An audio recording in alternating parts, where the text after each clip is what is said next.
I've been waiting for this one.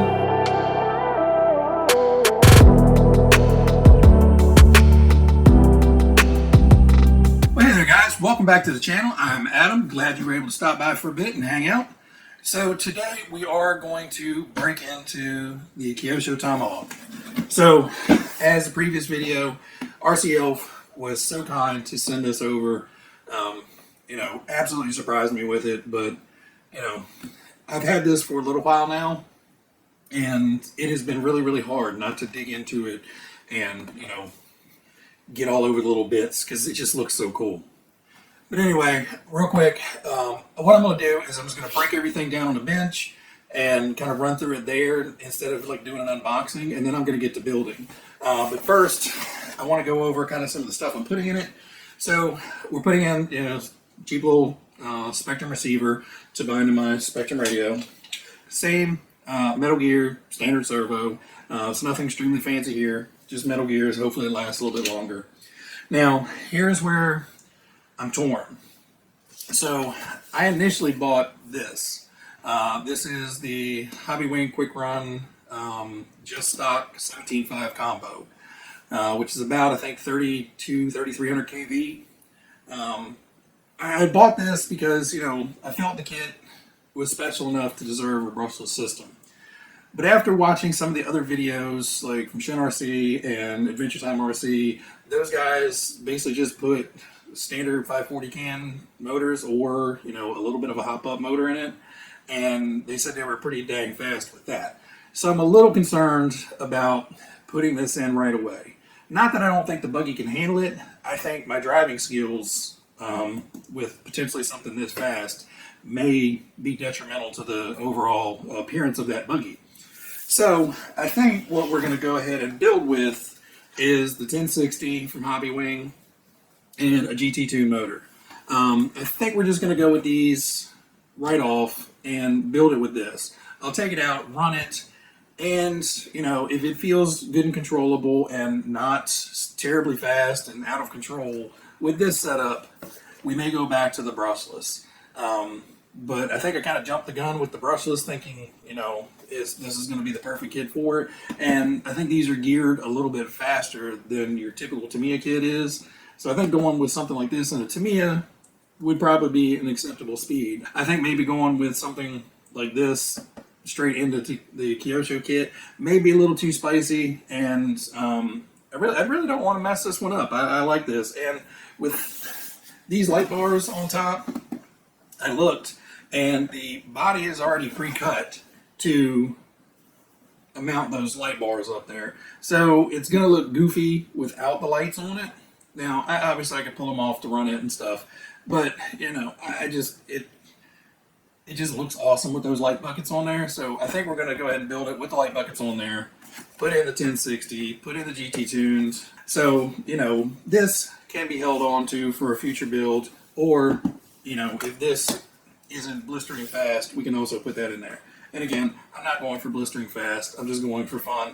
So, Brad, sorry if I disappoint you, bud, but this one's going to have to wait. We're gonna start out with kind of hopped up and go from there. But enough talking. I'm going to go ahead and get this guy broken down on the bench, get everything laid out, ready to start building, and I'll bring you guys back just to kind of give you a quick overview of it.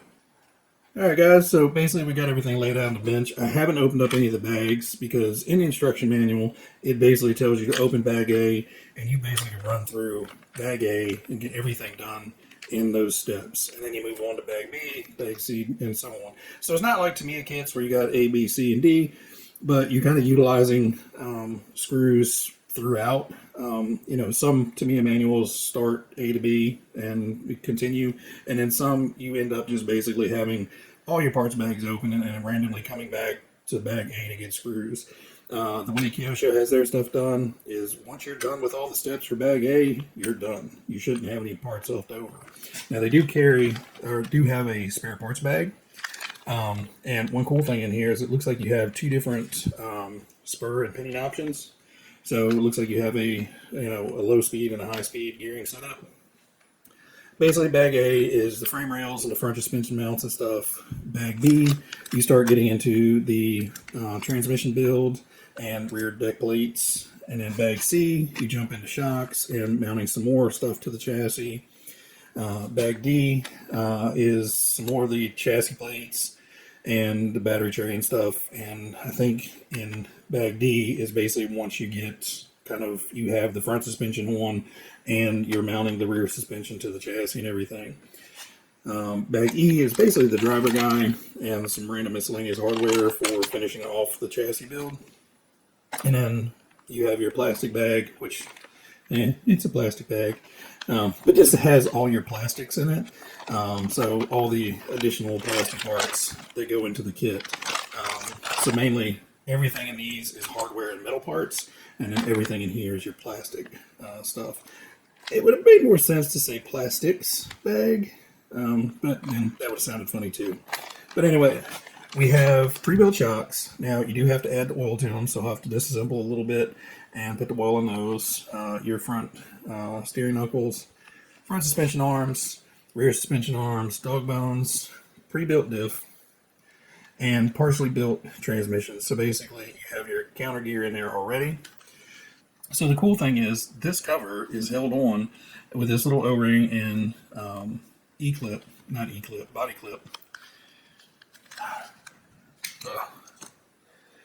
So once you get that off, you can see you have some really nice metal geared pieces in here. So you have a nice slipper clutch setup in here. Everything rolls super nice. Everything's already on bearings. And then you have your changeable spur gear here. And so, all metal housing, super nice.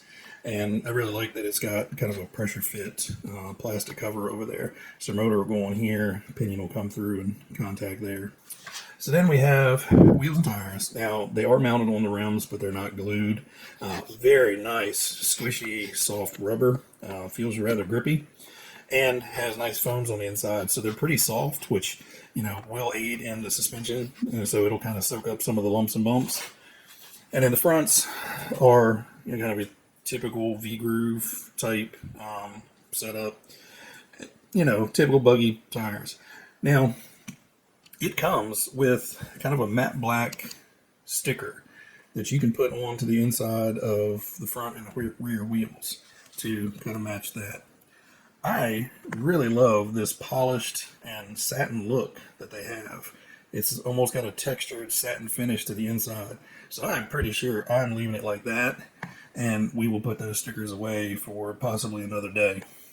I am going to do tire writing on these. It's going to take a while, but I am going to do the letters on these.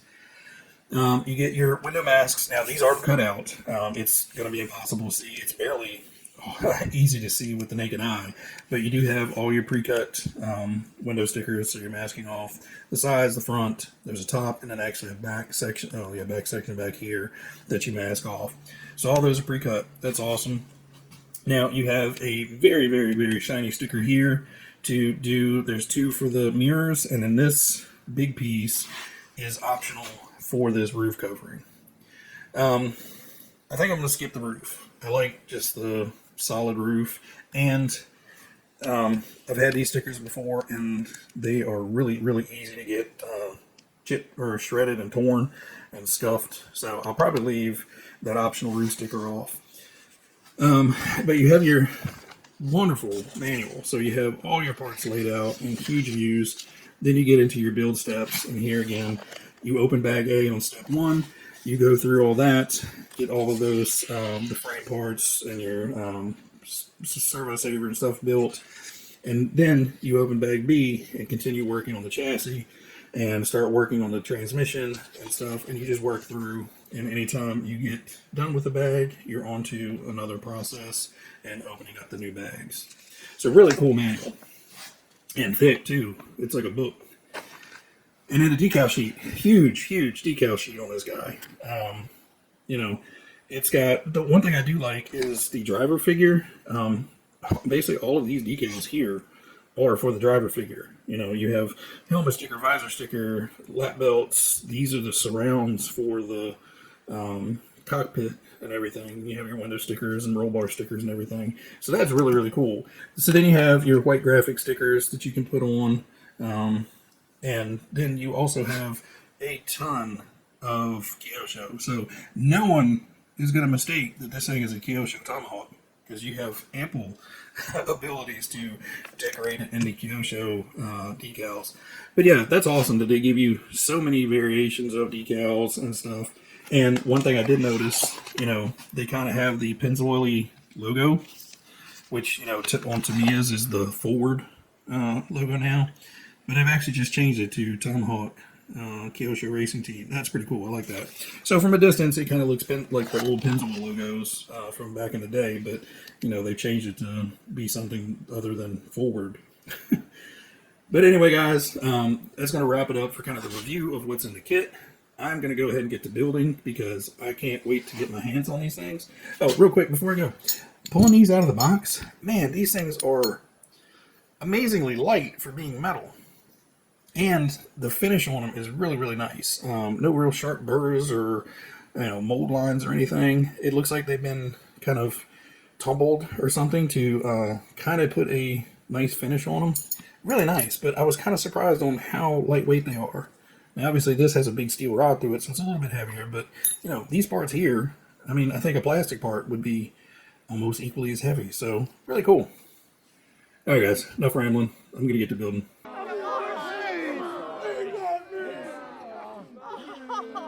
Alright guys, so we have the buggy built. I'm going to go back through some stuff. I lost some stuff while recording, and, the hard lessons of having a new camera. But this thing is absolutely gorgeous. Such a difference than a Tamiya kit that I'm used to. So, it's so metal and skeletal, and it just looks cool. I've kind of just been enjoying it as it sits. But a couple things I wanted to go over that I fought with a little bit, that were kind of learning processes as I went, and, some were just goofs on my part. So real quick, let's jump into the instructions. So in step 6, basically what you're doing is you're putting the case halves together with the differential inside. Now this bearing slides right into the case, no problem. This side of the differential is metal and slides into the bearing, no problem.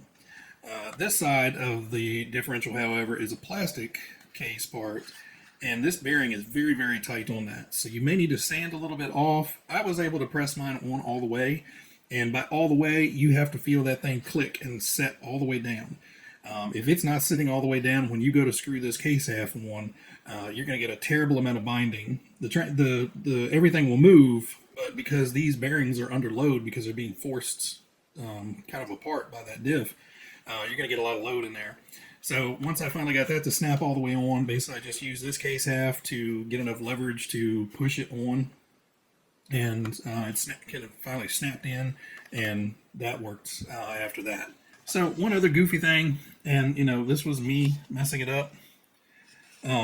This bar that comes in here, basically this is where your front suspension pivots on, and it basically sets the, camber and everything of the front end.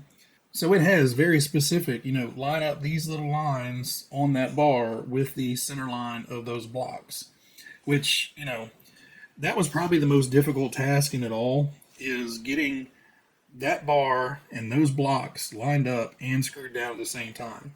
So my suggestion is get the bar on there, get your screws started in here, get everything lined up, as good as you can, and start tightening these screws down, like a turn here, a turn here, a turn here, a turn here, and draw both of those caps down equally, front and back and side to side.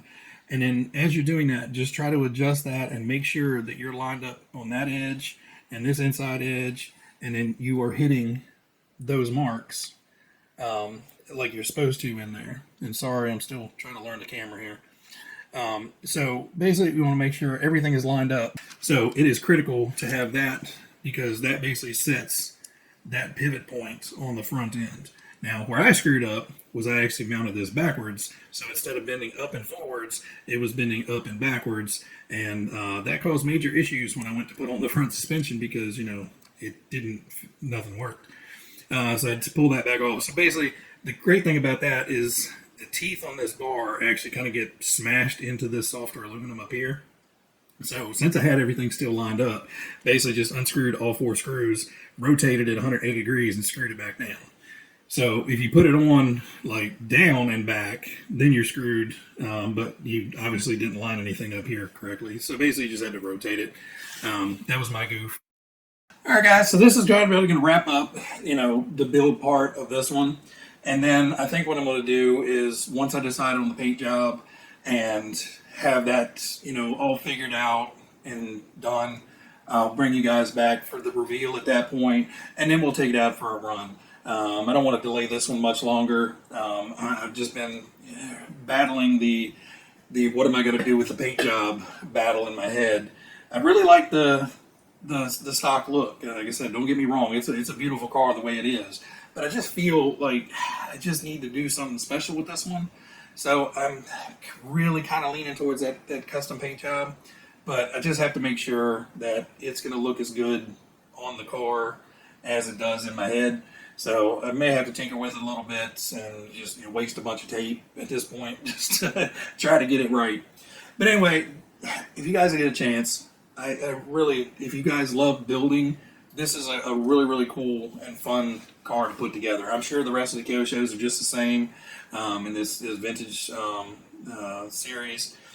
It was a blast to build, and such little plastic on there. It was kind of just odd for me to build something that's not 99% plastic. But anyway, guys, I'm going to wrap it up here. I appreciate you guys watching. I appreciate everybody's kind comments and everybody leaves on the video recently. I appreciate you guys taking the time to leave comments and everything on the videos. It means a lot and it helps me out. So everybody out there, you guys be happy, be healthy, be safe. And I'll make sure I have a Christmas shirt on this time. This wrap-up video was kind of last minute. I lost so much footage. I had to come out and do something to finish up the video, and I forgot. I'm not wearing a Christmas shirt. Nor am I wearing my Operation Love and Charlie hat. I'm screwing this all up. All right, guys. I'll catch you later. Bye.